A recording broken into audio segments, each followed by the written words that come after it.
お宅より安い商品見つけたから、今後の取引、すべて中止で。元請け社員の鈴木さんが、ニヤニヤと嫌な笑みを浮かべながら、そんなことを言ってきた。元請け先の神崎機械は、うちと20年以上の取引がある。お得意様中のお得意様だ。しかし、前の社長が退任してから、いろいろと悪い方向へと変わってしまったらしい。俺は大きなため息をつく。そうですか。わかりました。素直に応じた俺に、鈴木さんは一瞬あっけに取られた顔をした。そっちが取引中止と言ったくせに、なんで意外そうな顔をしているんだ。もしかして取引中止と脅せば、こちらが言うことを聞くとでも思ったのか。そうはさせるもんか。こいつには社会の厳しさというものを叩き込む必要がある。俺は契約中止の書類を鈴木さんに突きつけた。そして数日後、彼は自分のしたことを一生後悔する羽目になる。俺の会社は父が立ち上げた機械部品製造会社だ。会社の名前は太田部品。下町に小さな工場を構えていて、そこで細々と経営を続けている。小規模な経営だけど、何度も不況の波を乗り越えてここまでやってきた。セカンドライフを楽しみたいから、これからはお前に会社を任せるわ。ある日、父が突然そう言って、俺に会社を譲渡した。俺が37歳の時だった。それから必死になって社長業を務めて、現在俺は43歳。おかげさまでこの小さな町工場を率いる社長として周りから認められるようになった。忙しい毎日を支えてくれた妻や息子には感謝しかない。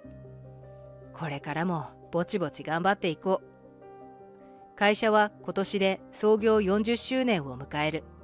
これからも下町の工場として取引先に満足してもらえるような製品作りを続けていこう。改めてそう誓ったのだが、ある日のこと。太田くん、申し訳ないね。俺、来月で引退するわ。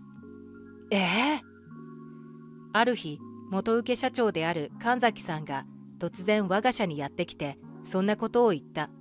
神崎さんは我が社の元請け、神崎機械を経営している敏腕社長だ。うちみたいな小さな町工場とは違い、会社はなおも拡大中。俺は神崎社長にはとてもお世話になっていた。というのも、神崎さんと俺の親父は同い年の友人なのだ。お互いが会社を立ち上げた後、20年前に取引を開始。現在まで取引が続いているという最も縁の深いお得意様だ。君の父親がセカンドライフを楽しんでいるのを見たら羨ましくなってね。それに妻が。そう言いながら深刻そうな顔をする神崎さん。神崎さんの奥さんには俺もとてもお世話になった。神崎さんの暗い顔を見て、もしかして奥さんに何かと身構えてしまう。しかし、妻が世界一周旅行に行きたいと言うんだ。それも超豪華旅客船で。老後の蓄えが一気になくなるよ。そう言いながらがっくりと肩を落とす神崎さん。深刻な話題かと身構えていた俺は思わずずっこけてしまった。まあ年齢も年齢だし、前から引退は考えていたんだ。どうした？いえ、何でもありません。気を取り直して神崎さんに向き直る。で、2代目は俺の弟に任せようと思っているんだ。弟はとても優秀で仕事ができる。それに人当たりもいいしな。期待してくれていいぞ。へえ、そうなんですか。楽しみですね。最近弟の息子も入社してきたんだ。この甥が弟に似て優秀らしい。いつか会う機会があると思うから、その時はよろしく頼むよ。神崎さんがニコニコと笑顔で話すので、俺もつられて笑顔になった。神崎さん夫婦には子供がいない。なので弟の子供を可愛がっているという話は前から聞いていた。俺は弟やその子供に会ったことがなかったけれど、人のいい神崎さんの血縁だ。きっといい人たちに違いない。いつか会う機会があればちゃんと挨拶しないとなと思った。そして神崎さんが引退してから半月後、神崎機械の担当者から新しい社員を紹介したいということで連絡があった。新しい社員ですか？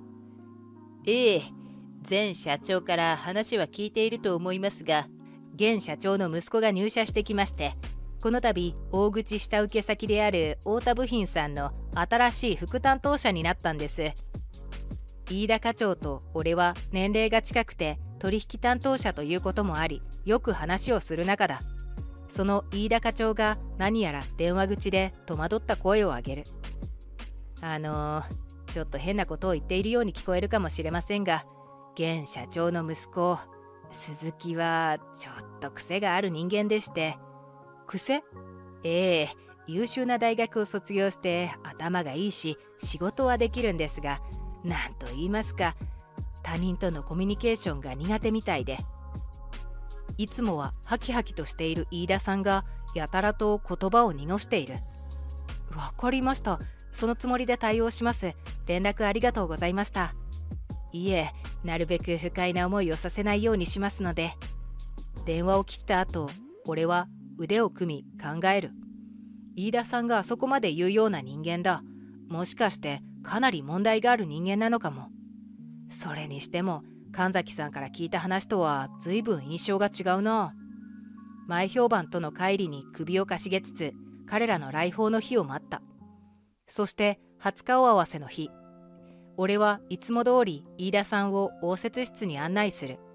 その後ろでやたら高級なスーツに身を包んでいる若者が例の新社長の息子だろう。はじめまして、この会社の社長を務めています太田と申します。これからよろしくお願いします。俺はニコリと笑顔を浮かべて新社長の息子鈴木さんに手を差し出す。しかし鈴木さんは顔を歪めてこんなことを言った。ああ、すみません。俺、潔癖症なんです。え？こんな薄汚れた町工場で働いている人の汚れた手を触るのはちょっと。ねえ。そう言いながらバカにしたような目で俺を見てくる鈴木さん。その口には若干笑みが浮かんでいる。おい鈴木。は？なんです？なんか文句でも？鈴木さんが飯田さんをギロリと睨みつける。部下がする態度ではないが、飯田さんはそれ以上何も言えず口ごもってしまった。なるほど、そういう感じなんだな。これでも社長業を何年もやっているので、今までにもいろいろな人間と出会ってきた。鈴木さんみたいに癖の強い人とも接したことがある。俺は何事もなかったかのように笑顔を浮かべて話を続けた。それは失礼しました。申し訳ございません。一応毎日清掃はしているのですが、行き届いていなかったようですね。そうですね。これからはもっときれいにしてくださいよ。ニヤニヤと嫌味な笑みを浮かべる鈴木さん。その隣で飯田さんは恐縮しっぱなしだ。では早速車内を案内しましょう。このまま無駄話をするのは良くなさそうだ。そう思い、さっさと車内案内を済ませることにした。今日は新しく副担当となった鈴木さんに会社を紹介するのが目的だ。なるべく短い時間で済ませようと思っていると、うわ、汚ねえな。こんなところで働いてんのか。工場に入るや否や、鈴木さんは機械音にも負けないほど大きな声で文句を言った。こんな汚ねえところで作った商品をうちに納品してんのか。信じられねえ。ありえんだろ。その後も鈴木さんは俺の案内など聞いていない様子で文句ばかり言っていた。挙句の果てには、女の子発見。ねえ、この後俺とご飯行こうよ。俺、この会社の元請けなんだけど、断ったら取引中止にしちゃうかもよ。たまたま通りがかった若い女性社員にセクハラと脅迫混じりのお誘いをしたのだ。これはさすがにスルーできないので、すぐさま女性社員の前に立ち、鈴木さんにこう返す。申し訳ないですけど、仕事中ですので、そういった私的な話はやめてください。なんだと。俺に逆らったらどうなるか分かってんのか。俺は元請けだぞ。前社長とはあくまで対等な関係で取引をしていました。新社長になってからその方針は変わったのでしょうか。でしたらこちらもそれ相応の対応を考えなければなりません。脅しに屈せず言い返すと、鈴木さんはちっと舌打ちをして引き下がる。鈴木さんたちが帰った後、飯田課長から謝罪の電話がかかってきた。本当に申し訳ございませんでした。いやー、なかなか強烈な人でしたね。実は社内でもあんな調子なんです。前社長の前では親子ともども猫をかぶっていたみたいなのですが、カエルの子はカエルとはよく言ったもので、鈴木親子はあの最低な性格がそっくりらしい。自分より下だと判断した人間に対して失礼極まりない態度で接するとか。おかげで現在神崎機械の社内の雰囲気は最悪らしい。前社長は奥様と旅行中で国内にいませんし、私たちが何とかしなければ。そういった飯田課長の声は疲れ切っていた。それから1週間後、どうも社長、ちょっと話いいっすか。ヘラヘラした様子で鈴木さんが一人でやってきた。彼が来るとは聞いていない。慌てて応接室に案内すると、彼は信じられないことを言い放った。早速本題なんですけど、お宅より安い商品見つけたから今後の取引すべて中止で。は？あれ？聞こえませんでした。取引中止です。お宅とはこれっきり、もうおしまいにしますんで。俺の知り合いが同じ商品をもっと安く作ってるんだよ。今後はそっちと取引するから。わざとらしく大声でニヤニヤと嫌な笑みを浮かべている鈴木さん。それは御社の意向ですか？はあ？俺の父親、社長なんだけど。つまり、その息子である俺の意向は会社の意向なの？わかんねえかな。こんな汚え町工場を経営しているくらいだし、頭が悪いのは仕方ないか。鈴木さんは何が楽しいのかゲラゲラと笑い声を上げた。言っただろ、俺に逆らったらどうなるか分かってんのかって。弱小企業は黙って俺の言うこと聞いてればよかったんだよ。後悔してももう遅いけどな。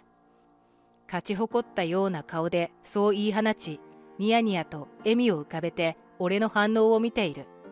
突然の取引中止には驚いたが、ここで俺が謝罪して無理にでも取引を続けたとしよう。彼は間違いなく調子に乗って無理難題を押し付けてくるだろう。そうですか。わかりました。そこで俺はとある書類を鈴木さんの前に置いた。なんでこれ？契約中止の書類です。ここにサインをお願いします。あの後、俺はこの書類を作って用意していたのだ。神崎機械とは20年以上の付き合いだが、鈴木さんみたいな人がいる会社とこれ以上取引を続けても、我が社にメリットはない。苦渋の決断だったが、いずれ必要になったら使おうと思っていたのだ。まさかこんなに早く使うことになるとは思わなかったが。本当にいいのかよ。俺、本気だぞ。ええ。鈴木さんは俺の意外な反応に少しだけ不服な様子だ。しかし素直に書類にサインをして俺に押し付けてくる。後から泣きついても知らねえからな。勝ち誇ったかのようにそう言って我が社を後にした。それから数日後、俺のところには朝からひっきりなしに電話がかかってきた。太田さん、一体どうなってるんですか？鈴木社長の息子が取引中止にした？工場長に聞きました。太田さん、申し訳ございませんでした。相手はすべて神崎機械の社員たちだ。そんな場合ではないと分かっているのだが、俺は思わず苦笑いをこぼしてしまった。この部品じゃ清掃は無理ですよ。生産をストップするしかありません。そう、俺の会社が納品している商品は少々独特な形をしている。パッと見では他の商品と同じなのだが、神崎機械のためだけに少しだけ形を変えて製造している特注品なのだ。この商品がなければ神崎機械は商品を製造できない。鈴木さんはそのことを知らなかったようだ。大田くん、朝からすまない。社員たちから事情を聞いたよ。君からも詳しく話を聞かせてもらえないかね。そしてとうとう旅行中の神崎さんからも電話がかかってきた。俺はここ数日間にあったことをすべて神崎さんに伝える。神崎さんは電話の向こうでうめき声を上げた。まさかおいがそんなことを。信じられないかもしれませんが、社内ではその態度がだいぶ問題になっているみたいです。実際に俺もこの目でおいごさんが課長に対して横柄な態度で接しているのを見ましたし。そうか。はあと大きなため息が聞こえてきた後、すぐに戻る。そう言って神崎さんは電話を切った。その後神崎さんはすぐさま帰国。会社に戻るとすぐさま新社長親子を社内から追い出すと決定したらしい。神崎機械は結局神崎さんが社長に復帰して元の体制に戻ったとのことだ。ちなみに世界一周旅行は奥さんだけで楽しんでいるそう。妻に言ったら会社が大変なことになってるから戻る？そう、じゃあ私は残るわ。あなた一人で戻ってちょうだい。なんて言われてしまってな。神崎さんはがっくりと肩を落としながら教えてくれた。俺は苦笑いでそれを慰める。鈴木親子は神崎機械以外に行く場所がなかったらしい。再就職にかなり苦労していると聞いた。そしてある日何を思ったのか、親子揃ってうちにやってきて採用してくれと頼み込んできた。謝るからさ、この通りだな、許してくれるよな。お互いちょっとした誤解があったみたいだけど、これも何かの縁だし、俺たちをここで働かせてくれよ。前に見た時、鈴木さんは高級そうなスーツに身を包んでいた。上から下までバッチリ決まっていたのだが、打って変わって今は髪はボサボサで服はボロボロのジャージ、ひげも生えっぱなしでまるで不老者のようだった。許すつもりはありません。あなたがそうなったのは自業自得ですし、あなたとの間にこれ以上の縁は作りたくない。はっきり言って迷惑です。そんなこと言わずに。警察呼びますよ。そう言って俺がスマホを取り出すと、鈴木親子は慌てて会社から立ち去っていった。これ以降彼らの姿は見ていない。一時は取引中止となったが、神崎さんが社長に戻ってきてくれたのなら話は別だ。すぐさま取引を再開して現在は問題なく製造ができている。社会に出るといろいろな人がいるけれど、これも経験だと思って前向きに対応していきたいと思っているよ。まあ、あの親子みたいな人たちは二度とごめんだけどな。